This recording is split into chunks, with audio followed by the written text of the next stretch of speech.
ನನ್ನ ವೃತ್ತಿ ಏನು ಗೊತ್ತಾ?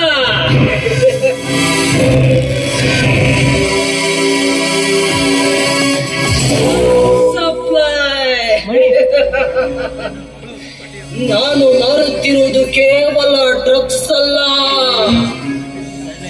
ಸ್ವಪ್ನದ ಮರಣ. ಇದೇ ಡ್ರಗ್ಸ್ ಸಪ್ಲೈ ಮಾಡಿ ಲಕ್ಷ ಲಕ್ಷ ಲಕ್ಷ ಗಟ್ಟಲೆ ಸಂಪಾದನೆ ಅಷ್ಟೇ ಅಲ್ಲ, ಹುಡುಗಿರನ್ನ ತನ್ನ ಬುಟ್ಟಿಗೆ ಹಾಕಿಕೊಂಡು ಕಬ್ಬಿನ ಜಲ್ಲೆ ಹಿಂಡಿ ರಸವನ್ನ ತೆಗೆಯೋ ಹಾಗೆ ಅವರ ದೇಹದ ಸುಖವನ್ನುಂಡು ಅಮೂಲ್ಯವಾದ ವಸ್ತುಗಳನ್ನ ಪ್ರೀತಿಯಿಂದ ವಶಪಡಿಸಿಕೊಂಡು ಶ್ರೀಮಂತಿಗೆ ಒಬ್ಬರಿಗೆ ಏರುವುದೇ ಈ ದಾಸನ ಜಾಯಿಮಾನ. ಅಂದ್ರೆ ಕೇವಲ ವ್ಯವಹಾರ ಅಂದ್ರು ಕೆಲವರು, ಆದ್ರೆ ಈ ದಾಸನ ಕೈಯಲ್ಲಿ ಅಷ್ಟೇ ಆಯುಧ.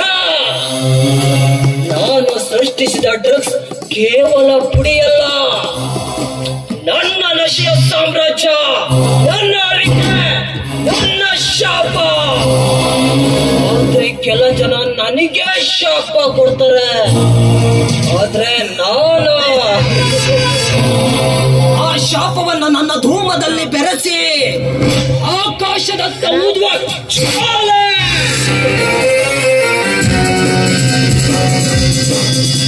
ಹುಟ್ಟಿದಾಗಿಂದ ಹೆತ್ತವರ ಮುಖ ನೋಡದ ನಾನೊಬ್ಬ ಅನಾಥ. ಗೊತ್ತು ಗುರಿ ಇಲ್ಲದ ಈ ಅನಾಥನಿಗೆ ಒಳ್ಳೆ ಮಾರ್ಗದಲ್ಲಿ ಹೋದ್ರೆ ಬೆಲೆ ಇಲ್ಲ ಎಂದು ತಿಳಿದು ಈ ಮಾರ್ಗಕ್ಕೆ ಕಾಲಿಟ್ಟೆ. ಯಾರು ಇಲ್ಲದ ಈ ಅನಾಥ ಇಂದು ಲಕ್ಷಾಧೀಶ್ವರ ಶ್ರೀಮಂತ. ಅಷ್ಟೆಲ್ಲ ಇದ್ರು ಈ ದಾಸನಿಗೆ ಒಂದೇ ಒಂದು ದೊಡ್ಡ ಆಸೆ.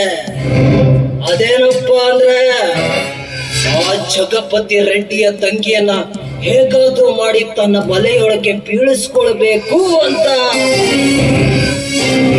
ಏನವಳಂದ, ಏನವಳ ಸೌಂದರ್ಯ, ಅವಳ ಪ್ರತಿಯೊಂದು ಅಂಗಾಂಗಗಳು ಬೇಲೂರ ಶಿಲಾಬಾಲಿಕೆಯ ಕೆತ್ತನೆಯ ಮೈಕಟ್ಟನ್ನ ನೆನೆಸ್ಕೊಂಡ್ರೆ ನನ್ನ ಮೈ ಚುಮ್ ಅನ್ಸುತ್ತೆ. ಹೇಗಾದ್ರೂ ಮಾಡಿ ಆ ಕೋಹಿನೂರು ವಜ್ರವನ್ನ ನನ್ನವಳನ್ನಾಗಿಸಿಕೊಳ್ಳದೆ ಹೋದ್ರೆ ನಾನು ಕತ್ತಲೆ ಕೋಣೆಯಲ್ಲಿ ಜನಿಸಿದ ಜ್ವಾಲೆ.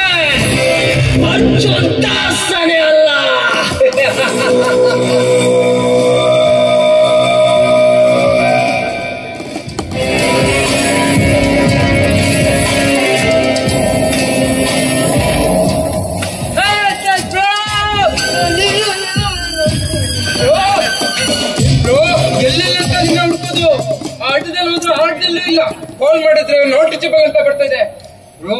ಬೆಳಿಗ್ಗಿಂದ ಡೋಸ್ ಹೊಡಿದೆ, ತಲೆ ಎಲ್ಲ ಕೇಳ್ತಾ ಇದೆ. ಮೊದ್ಲು ಒಂದು ಡೋಸ್ ಹೊಡಿತೇನೆ ಪ್ಲೀಸ್ ಬ್ರೋ. ಕೊಡು ಬ್ರೋ, ಕೊಡು ಬ್ರೋ. ನಿನಗೆ ಡ್ರಗ್ಸ್ ಇಲ್ಲ ಅಂತ ಹೇಳಕ್ಕಾಗತ್ತಾ? ನಿನ್ನಂತ ಶ್ರೀಮಂತರು ಇರೋದ್ರಿಂದಲೇ ತಾನೇ ಈ ದಾಸ ಲಕ್ಷಾಧೀಶ್ವರನಾಗಿರೋದು.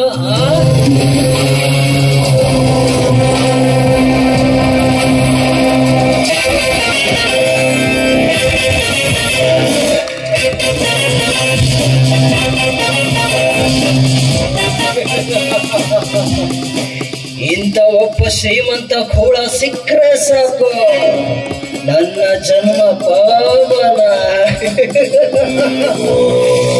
ಇನ್ನು ಮುಂದೆ ಪ್ರಾರಂಭ ಈ ಅರ್ಜುನ್ ದಾಸನ ನಶಾ ದುನಿಯಾ. ಇಸ್ ದುನಿಯಾ ಮೇ ಮೈ ಹೂತಾ. ಈ ಆಧುನಿಕ ಯುಗದಲ್ಲಿ ನಶೆ ಎಂಬ ಬೀಜ ಬಿತ್ತಿ ನಾ ಬೆಳೆಯುವೆ. ಕೋಟಿ ಕೋಟಿ ಗಟ್ಟಲೆ ಹಣದ ಬೆಳೆ.